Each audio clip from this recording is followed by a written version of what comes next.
बिस्मिल्लाहिर्रहमानिर्रहीम। लाखों करोड़ों दुरूदो सलाम मोहम्मद मुस्तफ़ा सल्लल्लाहु अलैहि वसल्लम और आले मोहम्मद पर। मैं हूं उमर दराज गोंदल। आज जो खूबसूरत तबसरा था वो चौधरी परवेज इलाही का था। उन्होंने कहा कि इलेक्शन कमीशन और गवर्नर साहब जो हैं वो इलेक्शन के मामले के ऊपर फुटबॉल खेलना बंद करें। मैंने आपको आज खबर दी थी कि इलेक्शन कमीशन ऑफ पाकिस्तान ने बुनियादी तौर पर अदालत के फैसले को चैलेंज किया है। चैलेंज करने वाली बात यह है कि अगर आप इलेक्शन की तारीख नहीं दे रहे और आज का इजलास भी दिन आपने जाया कर दिया है और महीना असेंबली तहलील हुए है हो गया है, तो अब आप निकालना क्या चाहते हैं। अब मैं आपको बताना ये चाहता हूं कि आज इलेक्शन कमीशन ऑफ पाकिस्तान ने फैसला किया और मरासला भेजा गवर्नर पंजाब को कि उनके साथ मुशावरत की जाएगी और उसके बाद जो है अगली लाहेअमल तय किया जाएगा। गवर्नर पंजाब नून लीग के हैं, पीडीएम के हैं। अब उन्होंने उससे पहले एक नया काम शुरू कर दिया। गवर्नर पंजाब ने क्या किया कि उन्होंने 14 फरवरी को यानी कल गवर्नर हाउस के अंदर एक अहम इजलास तलब कर लिया है और बताया गया है कि इजलास लाहौर हाई कोर्ट के ऑर्डर की रोशनी में तारीख तय करने से मुतल्लिक तलब किया गया है और इस बारे में बताया गया है कि आईजी पंजाब और चीफ सेक्रेटरी पंजाब को भी अहकामात दिए गए हैं कि वो यहां पे आए और इस इजलास के हवाले से। अब आपको याद रखना चाहिए कि आईजी पंजाब और चीफ सेक्रेटरी पंजाब ने अदालत के रूबरू ये कह रखा है और अदालत को बता दिया हुआ है कि वो इलेक्शन के लिए तैयार है। अब अगर तो वो गवर्नर के सामने एक नया स्टांस लेते हैं तो अदालत खुद जवाब तलबी कर लेगी। लेकिन अब कल चूंकि खबर यह है कि इलेक्शन कमीशन ऑफ पाकिस्तान ने सेक्रेटरी इलेक्शन कमीशन के अंडर 3 रुकनी कमेटी बनाई है और वो कमेटी गवर्नर साहब से मिलेगी। अब क्या होता है क्योंकि अभी तक ये नजर आ रहा है कि इलेक्शन कमीशन कह रहा है जी हम गौर करेंगे, ये नहीं है कि हम तारीख देंगे। फिलहाल जो लाहौर हाई कोर्ट का फैसला है उसके ऊपर अमल दरामद करने के सिलसिले में गौर करने के हवाले से है। तो चलिए कल देख लेते हैं, कल का दिन उसमें से ये क्या निकालते हैं। लेकिन एक बात जरूर है कि शायद खाकान अब्बासी आज भी कह रहे थे कि आइन कहता है कि 90 रोज के अंदर इलेक्शन होने चाहिए, 90 रोज के अंदर इलेक्शन तो होने चाहिए। ये बात तो हकीकत है और खान साहब ने भी आज यही बात कमोबेश की है और उन्होंने कहा है कि आइन कहता है कि 90 दिन में इंतखाबात कराए जाएं और यहां पे बहाने बनाए जा रहे हैं कि पैसे नहीं है। हालांकि शायद खाकान अब्बासी ने कहा था कि वजारत खजाना को पैसे देने पड़ेंगे चाहे कर्ज लेकर ही क्यों ना देने पड़े। अब ऐसे में अब गवर्नर का जो इजलास है ये बहुत अहमियत का हामिल है कि उस इजलास में से ये क्या निकालते हैं। लेकिन मैं आपको एक बात बता दूं, ये बहाने वही कर रहे हैं। अब पहले एमकेएम से दीगर जगहों से कहलवाया गया और अब आफ्ताब शेर पाव जो हैं उनसे आज कहलवाया गया है कि जी मर्दमशुमारी और हल्का बंदियों के बाद ही इलेक्शन करवाए जाएं।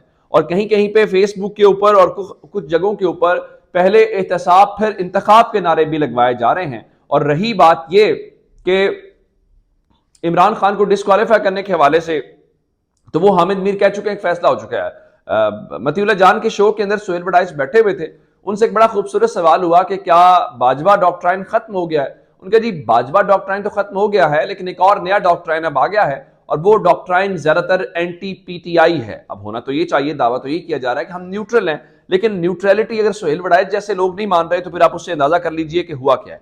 अब रही बात, चूंकि जनरल बाजवा का जिक्र आ गया है तो मैं आपको जनरल बाजवा के हवाले से बताना चाहता हूं कि जनरल बाजवा ने पहले जावेद चौधरी से कॉलम लिखवाया, फिर मंसूर अली खान से वीलॉग्स कराए, तो अब उन्होंने आफ्ताब इकबाल से राब्ता कर लिया है। आफ्ताब इकबाल को खुद कॉल की इमरान खान की तकरीर के बाद, जो इमरान खान ने भी तकरीर की और कहा कि मेरी हुकूमत में गिराने में जनरल बाजवा का किरदार है। और जनरल बाजवा ने यहां से अमेरिकन को आइडिया पुट किया, उनको बताया कि ये एंटी अमेरिकन है, तो उन्होंने कहा जी इसको हटा दें। और उसके बाद जो रशियन विजिट है, रशियन विजिट के ऊपर यहां से कहलवाया गया, जो इमरान खान का इल्जाम है कि उनको कहा गया जी ये हमारा सबका मुश्तरका फैसला नहीं है बल्कि ये तो इमरान खान अकेला गया है। हालांकि इमरान खान सब स्टेक होल्डर्स के ऊपर गया था और इमरान खान ने बड़ा इंपॉर्टेंट नुक्ता को उठाया। इमरान खान कहते हैं कि देखें एक 22वें ग्रेड का अफसर आर्मी चीफ ये कैसे हो सकता है जब वो प्राइम मिनिस्टर को कहे कि आप रशिया को कंडेम करें तो मैं उसको कहूं कि इंडिया कंडेम नहीं कर रहा तो हम कंडेम क्यों करें, वो तो अमेरिका का स्ट्रेटेजिक अलाय है इंडिया, तो हमें भी न्यूट्रल लेना चाहिए जैसे इंडिया है। और प्यूटन उस वक्त हमें मुफ्त तो नहीं कहना चाहिए, सस्ता तेल और गंदम फराहम करने की बात कर रहा था और आर्मी चीफ एक सेमिनार के अंदर बैठते हैं और वो कर देते हैं उसको कंडेम। अब खबरें आ रही हैं जी पाकिस्तान यूक्रेन को कोई असला वसला भी दे रहा है, तो ये बातें। अब जनरल बाजवा ने मंसूर के बाद और जावेद चौधरी के बाद आफ्ताब इकबाल से राब्ता किया और एक तो ये बात की कि इमरान खान को ये देखो, इसके जहन में, इसके दिमाग में खन्नास भरा गया है कि मैंने इसकी हुकूमत गिराई है, मेरा इस हुकूमत में। फिर वहां पे जनरल बाजवा ने एक इतराफ कर लिया है, वो जुर्म का इतराफ होना चाहिए, और उनके मुताबिक उन्होंने कहा जी मेरे पास इमरान खान की ऑडियोज और वीडियोज मौजूद हैं जो मैंने खुद रिकॉर्ड की हैं।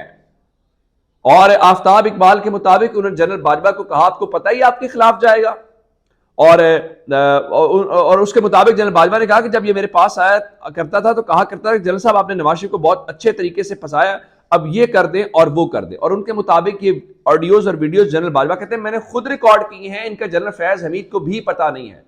अब अगर आप ये कहें या हम में से कोई ये कहे कि जनाब अली ये ऑडियो जो हैं पाकिस्तान के एक इदारे का सरबराह खुद रिकॉर्ड करता है, तो ये आपके मेरे ऊपर तो मुकदमा हो जाएगा।